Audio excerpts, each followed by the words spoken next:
আমি কবির, একজন তরুণ ব্যক্তি। আমি আমার মামার বাড়িতে কাজ করতাম। আমার মামা তার স্ত্রীকে খুশি করতে পারতেন না, ফলে আমার মামি আমাকে তার ঘরে ডাকতেন। মামি আমার পাশে এসে শুয়ে থাকতেন লুকিয়ে, আমি জানতাম না, আর আমি তাকে আমার স্ত্রী মনে করে সারা রাত। মামি দেখতে অনেক সুন্দরী, যে কেউ তাকে দেখলে তার প্রেমে পড়তে চাইবে। আমার মামি আমার থেকে বয়সে বড় ছিলেন এবং আমাদের মধ্যে বেশি কথা হতো না। তিনি তার কাজে ব্যস্ত থাকতেন এবং মামার সাথেও কম কথা বলতেন। এক রাতে মামি আমাকে তার রুমে ডাকলেন। বললেন, কবির, আজ আমার শরীর ভালো লাগছে না, তুমি আমার পাশে শুয়ে থাকো। আমি তার রুমে শুয়ে পড়লাম। মামি লাইট বন্ধ করে দিলেন। এরপর আমি তাকে আমার মতো করে পেয়েছিলাম। কখনো ভাবিনি আমি তাকে এত কাছে পাবো। আমার গল্পগুলো তোমরা শুনো, কিন্তু সাবস্ক্রাইব করো না। দয়া করে গল্পগুলো ভালো লাগলে ভিডিওটি লাইক, শেয়ার এবং চ্যানেলটি সাবস্ক্রাইব করো প্লিজ। তখন আমি চাকরির খোঁজে ছিলাম, কিন্তু কোথাও কাজ পাচ্ছিলাম না। একদিন আমার বন্ধু সুরেশ বলল, আমার মামা শহরে থাকেন এবং আমি তোমাকে সেখানে চাকরি দিতে পারবো। আমি বেশি শিক্ষিত ছিলাম না, জানি ভালো চাকরি আমার দ্বারা হবে না। আমি চতুর্থ শ্রেণী পর্যন্ত পড়াশোনা করেছি, কিন্তু অল্প শিক্ষার কারণে ভালো চাকরি পাওয়া কঠিন ছিল। গ্রামের এখানে ওখানে ছোটখাটো কাজ করে কিছু টাকা উপার্জন করতাম, যা খুবই কষ্টকর ছিল। তখন মনে হলো শহরে গিয়ে কিছু কাজ খুঁজে দেখা উচিত। একদিন আমার বন্ধুর দেওয়া একটি ঠিকানায় গেলাম, যা তার মামার বাড়ির ছিল। সেই বাড়িতে গিয়ে দেখি আমার বস, যিনি আমার বন্ধুর মামা এবং আমি তাকেও মামা বলে ডাকতাম, মামা আমাকে একটি কাগজ দিলেন এবং বললেন, এই ঠিকানায় যাও। আমি যখন সেই ঠিকানায় গেলাম, দেখি সেটা এক ডাক্তারের ঠিকানা। মামা বললেন, তিনি আমার বন্ধু, তিনি তোমার কিছু পরীক্ষা করবেন। যদি পরীক্ষাগুলো ভালো হয় তাহলে তোমাকে চাকরি দেব। মামা কথা শুনে আমি কিছুটা ঘাবড়ে গেলাম, কিন্তু ভাবলাম চেষ্টা করে দেখি। ডাক্তারের কাছে গিয়ে তিনি আমার কিছু পরীক্ষা করলেন এবং কিছুক্ষণ পর রিপোর্ট দিলেন। আমি বাসায় ফিরে মামাকে রিপোর্ট দেখালাম। মামা হাসতে হাসতে বললেন, তুমি দেখতে বেশ সুন্দর, তোমার চেহারাও ঠিক আছে, তোমার কাজ নিশ্চিত হয়েছে। এত সহজে কাজ পেয়ে আমি অবাক হয়ে গেলাম এবং ভাবতে থাকলাম, কিভাবে এত সহজে এই সুযোগ পেলাম। প্রতিবেদনটি ইংরেজিতে লেখা ছিল এবং চতুর্থ শ্রেণী পাস একজন ব্যক্তির পক্ষে এটি বোঝা সহজ ছিল না। যখন বাড়িতে এসে আমার স্ত্রীকে দেখালাম, তিনি বললেন, তুমি অযথা চিন্তা করছো। এই ধনী লোকেরা আমাদের মতো গরিবদের পরীক্ষা করিয়ে নিশ্চিত হতে চায় যে আমরা কোনো বড় রোগে আক্রান্ত আছি কিনা। তারা মনে করে চাকরদের মাধ্যমে রোগ ছড়াতে পারে। তার কথা শুনে আমার মন অনেকটা হালকা হলো। আমি যে চাকরিটা চেয়েছিলাম সেটা পেয়ে গেছি। সকালে কাজে যাওয়া শুরু করলাম, কিন্তু আমার চোখ প্রায়ই মামির দিকে আটকে যেত। তিনি ছিলেন অত্যন্ত সুন্দরী এবং মার্জিত মহিলা। তাকে প্রথম দেখার পর থেকেই আমি ভাবতাম, আমার স্ত্রী যদি এত সুন্দর হতো। আমি আমার মামির একজন সাধারণ চাকর ছিলাম, তার অর্থের কোনো অভাব ছিল না। তিনি আমাকে প্রতিদিন বাজারে নিয়ে যেতেন, কারণ তার কোনো সন্তান ছিল না। আমার মামা ও মামির মধ্যে কোনো ঝগড়া ছিল না, তারা খুব ভালোবাসায় দিন কাটাতেন। আমি মামিকে মনে মনে ভালোবাসতে শুরু করলাম। তাকে নিয়ে ভাবতে লাগলাম। একদিন বাড়ির পুরনো চাকর এলো। সে আমাকে অভিনন্দন জানিয়ে বলল, তুমি পরীক্ষায় উত্তীর্ণ হয়েছ, কিন্তু মনে রেখো, এই বস, যাকে তুমি মামা বলে ডাকো, খুবই কঠোর। এই কথা শুনে আমি ঘাবড়ে গেলাম এবং ভাবতে লাগলাম, যদি আমাকে চাকরি থেকে বের করে দেয় তাহলে আমার কি হবে। সে চলে যাওয়ার পর আমি মামা মামিকে খুশি রাখার জন্য আরো মনোযোগী হলাম, কারণ এখন আমার চাকরিটা চলে গেলে এখন আর কোনোভাবেই চাকরি পাবো না। তাই আমি এই চাকরিটা মন থেকে করতে লাগলাম। মামা বেশিরভাগ সময় বাড়ির বাইরে থাকত। আমার মামি একদিন আমাকে তার রুমে ডেকে বললেন, তুমি খুবই অল্প বয়সী, পরিষ্কার পরিচ্ছন্নতার খেয়াল রাখো। আমি এমন একজন চাকর পছন্দ করি যে তার মনিবের মতো পোশাক পরে। এই বলে মামি আমার হাতে কিছু টাকা দিলেন এবং বললেন, এই টাকা থেকে বেতন ছাড়া নিজের জন্য খরচ করো। আমি খুশি হয়ে গেলাম এবং এই বিষয়টি আমার স্ত্রীকে বললাম না, কারণ আমিও আমার মামিকে খুব পছন্দ করতাম। আমি স্বপ্ন দেখতে শুরু করলাম যে মামির অভিব্যক্তি দেখে মনে হতো তিনি খুশি নন। তার কোনো সন্তান ছিল না, তাই মনে হতো মামা তাকে খুশি করতে পারছেন না। আমি মামিকে খুশি করতে চেয়েছিলাম। মামির দেওয়া টাকা নিয়ে পরের দিনই একটা মার্কেটে গিয়ে কিছু নতুন জামা কাপড় কিনলাম। আমাকে দেখে মামি বললেন, আজ তোকে খুব সুন্দর লাগছে, সবসময় এমনই থেকো। আমি লজ্জা পেয়ে চোখ নামিয়ে নিলাম।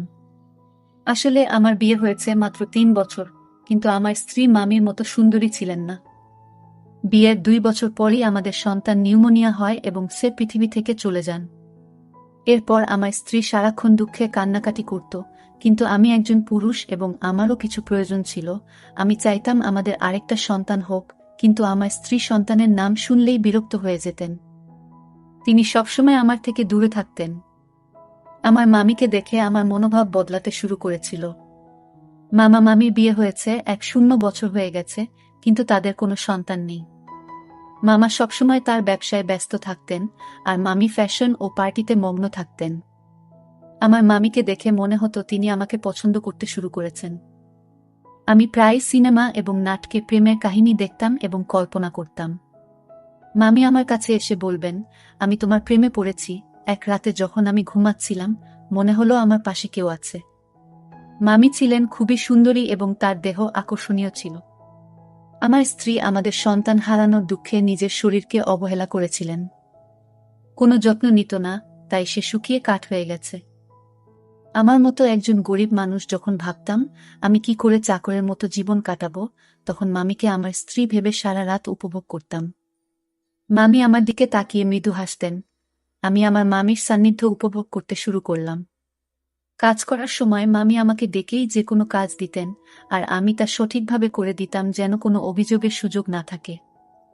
মামি সবসময় আমার প্রশংসা করতেন, আর আমি সততার সাথে আমার কাজ চালিয়ে যাচ্ছিলাম। একদিন মামির শরীর খারাপ হলে আমি তাকে হাসপাতালে নিয়ে যাই এবং মামাকে ফোন করে জানাই। এরপর মামা হাসিমুখে আমাদের সবার জন্য মিষ্টি আনলেন। এরা দেখে আমি খুব খুশি হয়েছিলাম, কিন্তু সেই দিন থেকে মামির আচরণ বদলে গেল। তিনি আমার দিকে অদ্ভুতভাবে তাকাতে লাগলেন এবং বাইরে যাওয়া কমিয়ে দিলেন। ফলে এখন শুধুমাত্র মামির সঙ্গেই আমার দেখা হয় কম। কিছুদিন ধরে আমার মন মেজাজ খারাপ ছিল, কারণ আমি মামির সান্নিধ্যে অভ্যস্ত হয়ে পড়েছিলাম। আমার মনে হয়েছিল আমি হয়তো মামির প্রতি আসক্ত হয়ে পড়েছি। তবে আমার কাজ চালিয়ে যেতে লাগলাম। সময় চলে গেল এবং অবশেষে সেই দিন এল যখন মামি একটি সন্তানের জন্ম দিতে চলেছিলেন। কিন্তু মামা আর আগের মতো খুশি ছিলেন না। তিনি সবসময় চিন্তিত থাকতেন। আমি ভাবতে লাগলাম, মামা কেন খুশি ছিলেন না? আমি যখন বাবা হলাম তখন আনন্দে উঠছিলাম, কিন্তু আমার মামাকে খুব চিন্তিত দেখাচ্ছিল, যেন কোনো বড় বিপর্যয় আসন্ন। এক রাতে মামা আমাকে তার ঘরে ডেকে বললেন, এই ব্যাগ নাও। যদি আজ রাতে আমার স্ত্রী সন্তান জন্ম দেয়, তবে এই ব্যাগটি ব্যবহার করো এবং শিশুটিকে গোপনে সরিয়ে ফেলো। আমি কখনো মামার কোনো নির্দেশ নিয়ে প্রশ্ন করিনি, তাই সেদিনও কিছু বললাম না, কিন্তু আমার মন খুব অস্থির ছিল। বারবার ভাবছিলাম, কেন মামা তার সন্তানের জীবন নিতে চাইছেন? রাত গভীর হলে মামি ঘুমিয়ে পড়লেন, তাই আমি গোপনে তার রুমে গেলাম। মামি তখন চোখ বন্ধ করেছিলেন। আমি মনোযোগ দিয়ে তার দিকে তাকালাম। মামির মুখে সেই চিরচেনা সৌন্দর্য দেখে আমি মুগ্ধ হলাম, কিন্তু আমার অবস্থান মনে করে মামার কথা মেনে নিলাম। মামার নির্দেশ অনুযায়ী কাজ করার জন্য তিনি আমাকে টাকা দিতেন। আমি গোপনে মামার দেওয়া ব্যাগটি তুললাম আর বাচ্চাটিকে ঢুকাতে শুরু করলাম। তখন মামি হঠাৎ আমার দিকে তাকিয়ে হাসলেন। আমি শিশুটিকে লুকিয়ে রাখছিলাম এবং মামি আমাকে দেখে বললেন, তুমি কি সত্যিই শিশুটিকে হত্যা করতে চাও? মামি আমাকে জিজ্ঞাসা করলেন, তুমি কি তোমার মামার নির্দেশে এসব করছো? আমি চমকে উঠলাম এবং বললাম, তুমি এটা কি বলছো? মামি বললেন, তোমার চাচা এই শিশুটিকে মেরে ফেলতে চায় কারণ সে ভয় পায় যে এই শিশু তার নয়।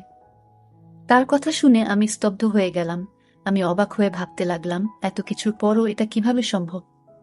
মামি বললেন, তোমার মামা সন্দেহ করছে যে এই শিশু তার নয়, তাই সে এই কাজটি করতে বলেছে। সে এই শিশুটির বাবা নয়, তুমি এর বাবা। এই কথা শুনে তাকে বললাম, তবে তুমি কেন বলছো আমি এই শিশুটির বাবা? আমি এই কথা শুনে স্তব্ধ হয়ে গেলাম। আমি বললাম, আপনি কি চান আমি এই শিশুটিকে বাঁচিয়ে রাখি? মামি হাসলেন এবং বললেন, এই শিশুটিকে জঙ্গলে ফেলে দিও না, কারণ এই শিশুটির বাবা তুমি। আমি আরো বিভ্রান্ত হয়ে গেলাম, কারণ মামি বলছিলেন যে তিনি কখনো আমাকে স্পর্শ করেননি। তার কথাগুলো শুনে আমার মনে হলো আমি যেন স্বপ্ন দেখছি। আমি সোফায় বসে ভাবতে লাগলাম, এত সুন্দর একজন মহিলার সাথে, যাকে আমি মামি বলে ডাকি, এমন কিছু ঘটেছে কি? আমি মামিকে জিজ্ঞেস করলাম, আপনি এত সুন্দরী, কিন্তু কেন এমন করলেন? মামি বললেন, আমি খুব সুন্দরী, কিন্তু আমার পরিবার খুব গরিব ছিল। তাই আমি তোমার মামার সাথে দেখা করতে এসেছিলাম। তোমার মামা মতো ধনী হওয়ার ইচ্ছা ছিল, তাই আমি তাকে বিয়ে করি। আর সে আমাকে প্রস্তাব দেওয়ার সাথে সাথেই আমি তৎক্ষণাৎ হ্যাঁ বলেছিলাম, কারণ আমি ধনী হতে চেয়েছিলাম। আমার বাবা মাও তোমার মামার সাথে বিয়ে করতে রাজি হয়েছিলেন। কিন্তু বিয়ের কিছুদিন পরেই জানতে পারলাম তোমার মামার সন্তান হওয়ার সামর্থ্য নেই। অনেক চিকিৎসা করানোর পরও কোনো ডাক্তার তাকে সুস্থ করতে পারেনি। তিনি মা হতে চেয়েছিলেন এবং এর জন্য তিনি যা করতে প্রস্তুত ছিলেন। তারপর তিনি তার চাকরের মাধ্যমে একটি অদ্ভুত পরিকল্পনা তৈরি করেছিলেন, তাই তিনি সবসময় চাকরদের নিযোগের আগে পরীক্ষা করাতেন। তোমার চাচা তোমার মাধ্যমে তার পরিকল্পনা সফল করতে চেয়েছিলেন, মামি বললেন। এই শিশুটি তোমারই সন্তান এবং তিনি চান না যে এটি প্রকাশ্যে আসুক। তিনি জানতে চেয়েছিলেন তিনি বাবা হতে সক্ষম কিনা, তাই আমাকে চাকরের সাথে ঘুমাতে বলেছিলেন। মামির এই কথা শুনে আমি আরও হতবাক হয়ে গেলাম এবং কিছু বলতে পারলাম না।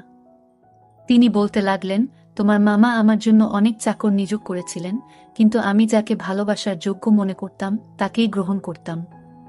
আমরা অনেক চাকর বদল করেছি, কিন্তু তোমাকেই প্রথম উপযুক্ত মনে হয়েছিল। প্রথম দেখাতেই তোমার প্রতি আমার আকর্ষণ জন্মায়। আমি অবাক হয়ে বললাম, তুমি কখন আমার কাছে এসেছিলে?